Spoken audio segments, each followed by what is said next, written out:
हमारे संविधान की ये खूबसूरती है कि आप किसी भी पोस्ट पर रहें, लेकिन इसके बावजूद भी अगर आपने कोई भी अपराध किया है, चाहे वो छोटा हो या बड़ा हो, तो उसकी सजा जरूर मिलती है। चाहे वो देर से मिले, लेकिन मिलेगी जरूर।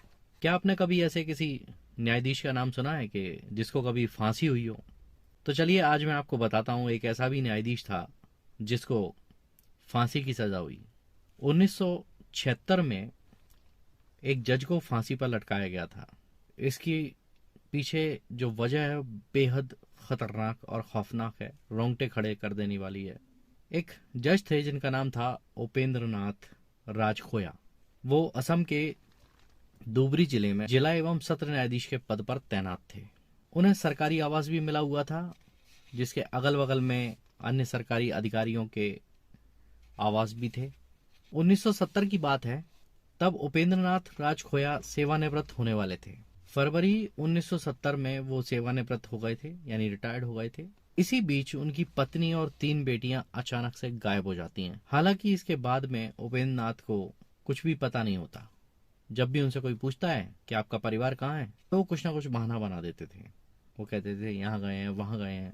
अब उनकी जगह एक दूसरा जज आ गया और उपेंद्र नाथ जी को अपना सरकारी बंगला खाली करना पड़ा।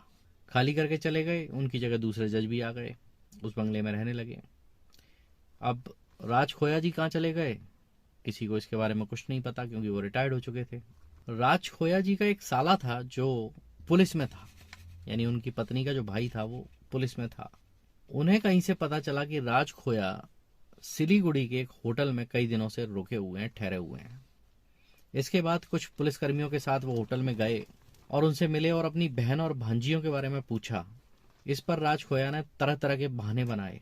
इसी बीच उन्होंने उस कमरे में आत्महत्या करने का भी एक प्रयास किया, जिसके बाद उन्हें अस्पताल में भर्ती कराया गया। राज खोया ने पुलिस के सामने ये कबूल किया कि उन्होंने ही अपनी पत्नी और 3 बेटियों की हत्या की है, और उन चारों की लाश को उन्होंने सरकारी बंगले में जमीन के अंदर गाड़ दिया है। इसके बाद उन्हें गिरफ्तार कर लिया गया। लगभग 1 साल तक केस चला और इसके बाद उन्हें फांसी की सजा सुनाई गई। ये सजा हाई कोर्ट और सुप्रीम कोर्ट ने भी बरकरार रखी और उन्हें माफी नहीं मिली। अंततः उन्हें फांसी पर चढ़ा दिया गया। उस समय जो जज उस बंगले में रह रहे थे, जिस बंगले में उपेंद्र नाथ राजखोया ने अपनी पत्नी और अपनी बेटियों की लाशों को गाड़ा था, वह जज भी उस बंगले को खाली करके कहीं चले गए दूसरी जगह रहने के लिए।